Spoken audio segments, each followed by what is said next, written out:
Que vous l'ayez remarqué ou non, Notion a fait beaucoup de changements pour cette nouvelle année 2022, que ce soit sur la partie visuelle, donc mise en page, ou la partie structurelle qui va vous permettre de mieux vous organiser. Et c'est pour ça que je fais cette vidéo pour être certain que vous utilisez bien les dernières fonctionnalités de Notion afin de bien vous organiser ou votre entreprise.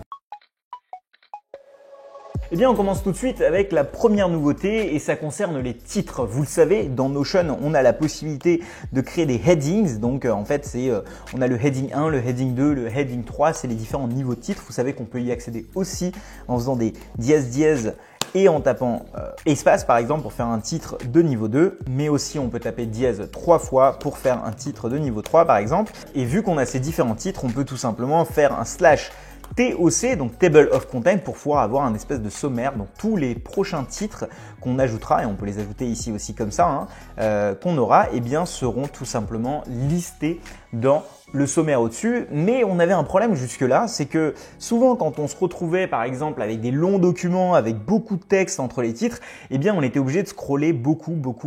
Je vous montre un exemple ici, par exemple c'est une liste de déménagement avec des différents titres. Alors ce qui est bien, c'est que j'ai un sommaire ici qui me permet d'accéder aux différentes parties un petit peu de ce déménagement, mais sauf que le problème c'est que si j'ai une page hyper longue, eh bien ça crée un souci. Et donc aujourd'hui on a réussi à faire ce qu'on appelle les titres qui sont togglables, donc c'est-à-dire des titres de qui on peut créer un petit peu ces toggles, ce qu'on appelle, donc ces espèces d'accordéons. Et donc tout ce contenu-là, on peut ensuite le mettre à l'intérieur, ce qui fait qu'on a toujours la capacité eh bien, de faire des titres, mais sauf que cette fois-ci, eh bien, on peut en cacher un petit peu le contenu. On peut très facilement aussi eh bien, modifier ce truc-là en heading. Donc par exemple, là, si je le modifie en heading toggle 3, hop, il vient de devenir un toggle 3. Si je le modifie en heading toggle 2, il devient un toggle de niveau 2. Et là, hop, je peux tout balancer là-dedans. Mais la meilleure manière reste de faire un petit chevron et un espace, ce qui fait qu'on peut faire ça, hop. Et du coup, on balance tout ça à l'intérieur, ce qui fait beaucoup plus propre et on s'y retrouve beaucoup mieux et on garde le sommaire qui était tout au-dessus. L'autre nouveauté, c'est les checkbox. Alors, quand on faisait un tableau, donc je vais créer un tableau assez classique ici. Quand ici, on mettait des éléments de type checkbox, par exemple, est-ce que c'est fait ou pas? Donc, est-ce qu'une tâche est faite ou pas? Eh bien, quand on décalait le curseur ici, eh bien, il s'arrêtait à là, ce qui était très compliqué parce quand on avait une tâche 1, une tâche 2 et une tâche 3, eh bien, on avait un souci parce que ça prenait un petit peu de place, sauf que là, regardez bien, hop, en fait, je peux directement mettre mes checkbox comme des vraies listes à puces que je peux cocher et ça permet de gagner pas mal de place, on va pas se mentir, et c'est quelque chose que j'attendais depuis un petit moment. Et ça permet de faire des petites choses comme ça où vous voyez que là, par exemple, je peux aller pas plus loin que ça, c'est bloqué. Et du coup, je vais utiliser cette petite astuce qui va me permettre en fait de transformer ça en checkbox, de venir là où je voulais, donc à peu près ici, de retransformer ça en select. Et là, vous voyez en fait, j'ai pu eh bien, me décaler jusqu'à ce que je voulais. Ça, c'est la petite technique du jour. Ensuite, on a cette nouveauté très intéressante qui est Mermaid. Alors Mermaid, qu'est-ce que c'est? Je vais vous expliquer, vous inquiétez pas. C'est la possibilité de créer des espèces de graphes dans ce genre-là ou dans ce genre-là. En fait, tout simplement créer des diagrammes de Gantt, des graphes de plein de sortes différents, mais directement dans Notion. Alors qu'avant, on devait absolument passer par des choses comme ici, Whimsical, dont je vous parle souvent. Là, on peut avoir quelque chose qui est directement dans Notion. Alors, c'est quoi l'intérêt un petit peu d'avoir quelque chose qui est directement dans Notion? C'est parce que ça charge beaucoup plus rapidement, première chose. Et deuxième chose, c'est qu'on peut rendre ça dynamique. Alors, je vous explique comment ça marche. Pour pouvoir activer ça, eh bien, vous faites /code, donc c'est comme si on mettait du code. Et là, à partir de ce moment-là, vous sélectionnez en fait Mermaid. Et là, vous pouvez par exemple créer un graphe. Vous n'êtes pas obligé de connaître la syntaxe parfaitement par cœur. Mais par exemple, si vous voulez créer un flowchart, donc un diagramme assez classique, vous copiez ça, hop, vous faites copier et vous collez ça ici. Et hop, vous avez un diagramme qui s'écrit ici. Si vous faites bonjour, hop, ici et là, au revoir, vous avez un diagramme qui se crée ici. Par exemple, ici, ce diagramme, il est fait parce que j'ai ce graphe qui est représenté par ce langage-là. Alors, vous inquiétez pas, hein, ici, si je fais split, ça veut dire que j'affiche aussi bien le code que ce qu'il y a en bas. Vous voyez ici, tout ce que j'ai marqué en vert ici correspond à ça. Si je modifie quelque chose, hop, ici, vous verrez qu'il s'est modifié en bas. Maintenant, un premier avantage, comme je l'ai dit, c'est que ça charge vite. Le deuxième avantage, c'est que c'est totalement dynamique. C'est-à-dire que ça, en fait, ce texte-là, je peux venir le modifier avec un logiciel externe comme Integromat ou Zapier. Et tous les jours, par exemple, avoir, et comme j'ai programmé ici, le fait que tous les jours, ça vient m'écrire eh bien, les sign-up email de ces derniers 24 heures, de quoi ils viennent. Et ça me donne ici un pie chart, donc un camembert en français, qui est totalement eh bien, dynamique en fonction des montants que je mets ici tout simplement. Et ça, c'est pas mal parce que jusque-là, en fait, quand on avait des diagrammes externes comme Whimsical, etc., ça prenait pas mal de temps à charger en fait, alors que là, c'est direct en temps réel. Je vous laisse aller voir le site de Mermaid, vous verrez qu'il y a plein de manières de faire des charts. Vous pouvez vous amuser un petit peu à copier-coller des trucs où vous comprenez rien, juste pour voir un petit peu comment ça fonctionne. Vous verrez, c'est pas très compliqué. Une fois qu'on a compris la syntaxe, ça va assez vite.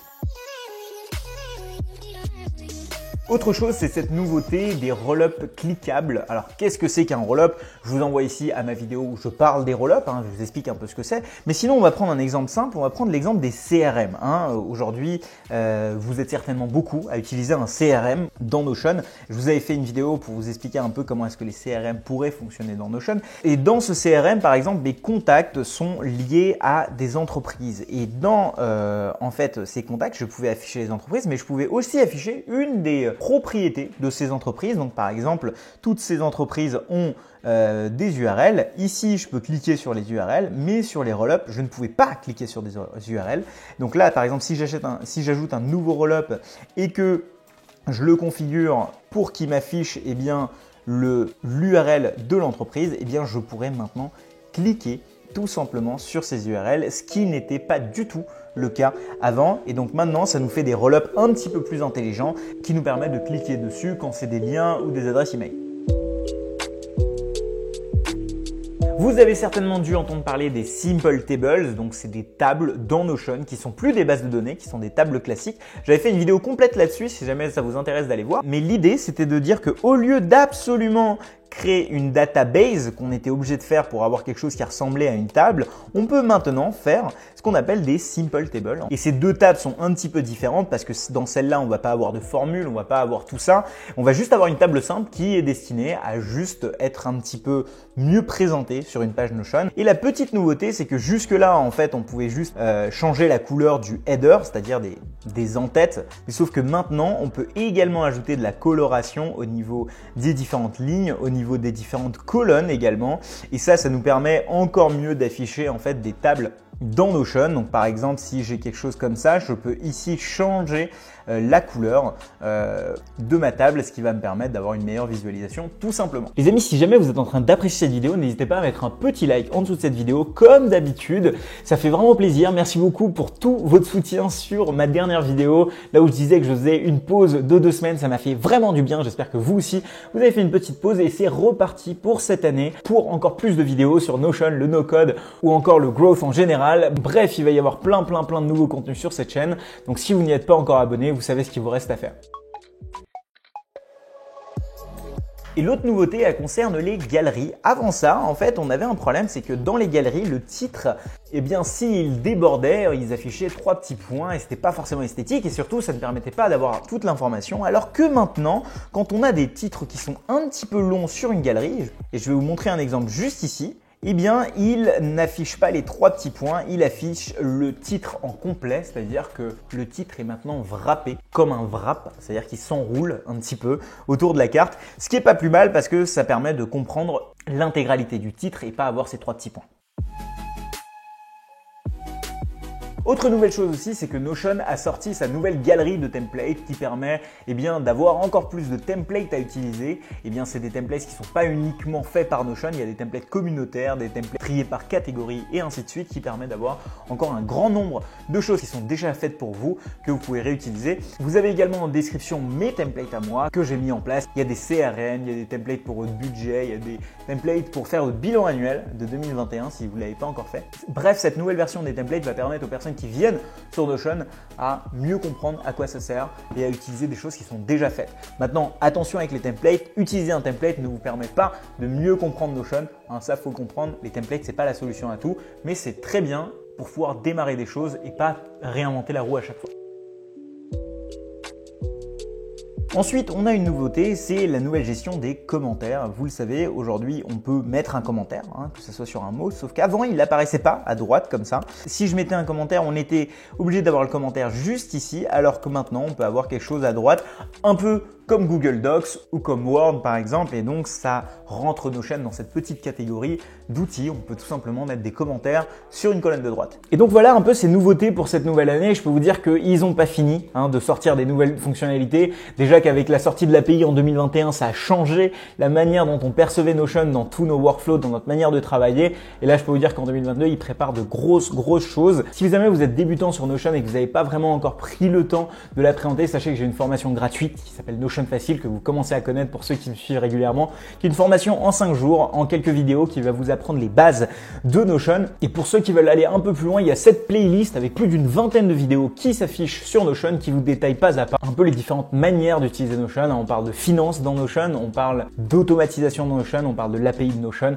Bref, vous allez voir, vous avez tout ce qu'il faut pour pouvoir progresser dessus. Quant à moi, je vous retrouve très bientôt pour de nouvelles vidéos et merci encore de continuer à me suivre. À bientôt.